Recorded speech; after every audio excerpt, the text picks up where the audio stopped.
Good morning. I'm Travis Stroud.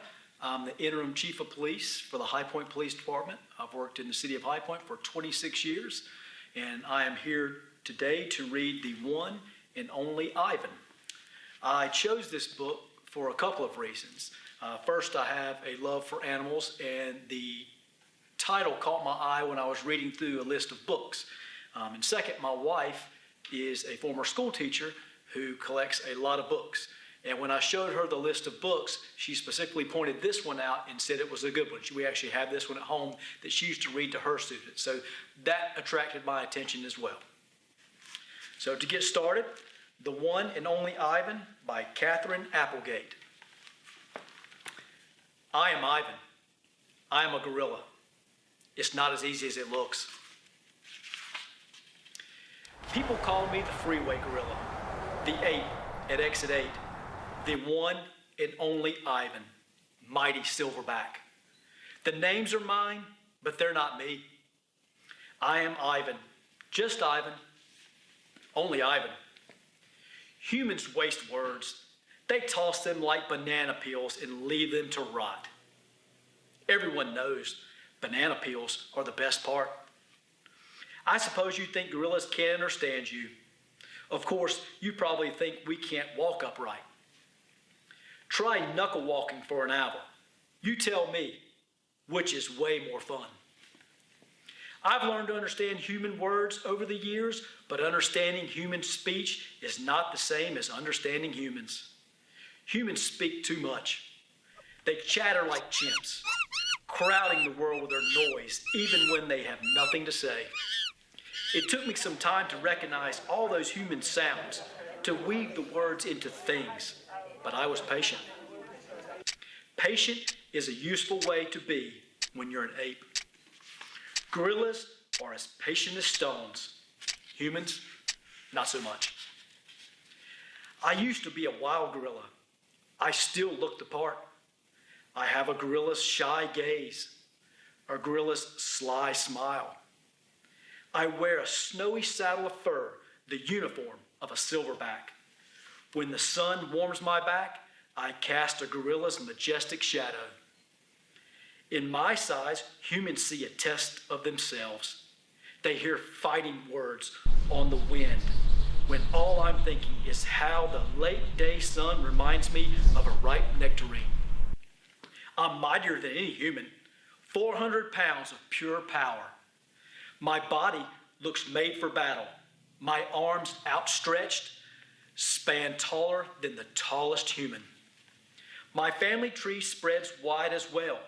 I am a great ape. You are a great ape. And so are the chimpanzees and the orangutans and the baboons, all of us distant, distrustful cousins. I know this is troubling.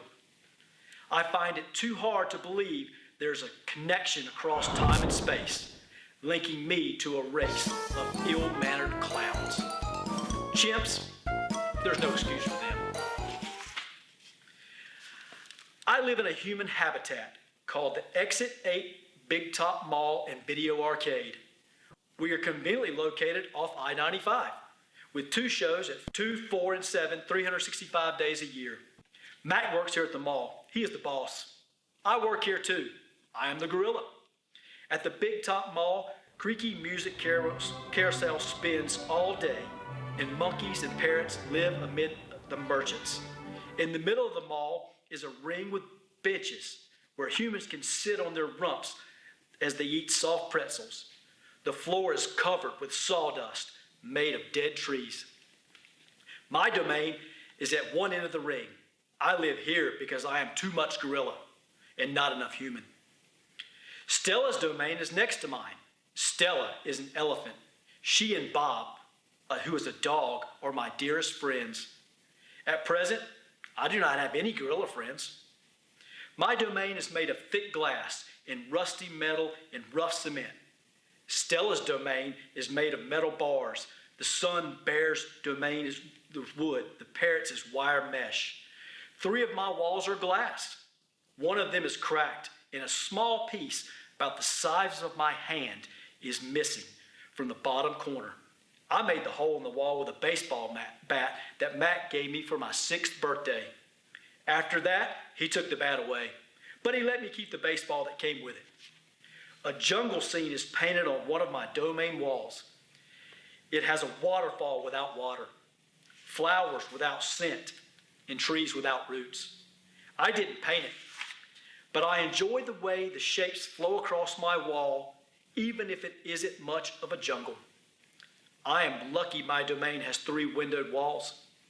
I can see the whole mall, and there's a bit of the world beyond, the frantic pinball machines, the pink billows of cotton candy, and the vast and treeless parking lot. Beyond the lot is a freeway where cars stampede without end. A giant sign at the edge beckons them to stop and rest like gazelles at a watering hole. The sign is faded, the color's bleeding, but I know what it says. Mac read its words aloud one day. Come to the exit, 8 big top mall and video arcade, home of the one and only Ivan, mighty Silverback. Sadly, I cannot read, although I wish I could read. Reading stories would make a fine way to fill my empty hours. Once, however, I was able to enjoy a book left in my domain by one of my keepers. It tasted like termite.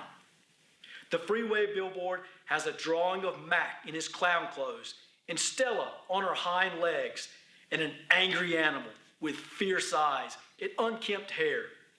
That animal is supposed to be me. But the artist made a mistake. I am never angry. Anger is precious. A silverback uses anger to maintain order and warn his troop of danger. When my father beat his chest, it was to say, beware, listen, I am in charge. I am angry to protect you because that is what I was born to do. Here is in my domain, there is no one to protect. Again, my name's Travis Stroud. I'm the Interim Chief of Police, and I encourage you to come to the library and check out the one and only Ivan.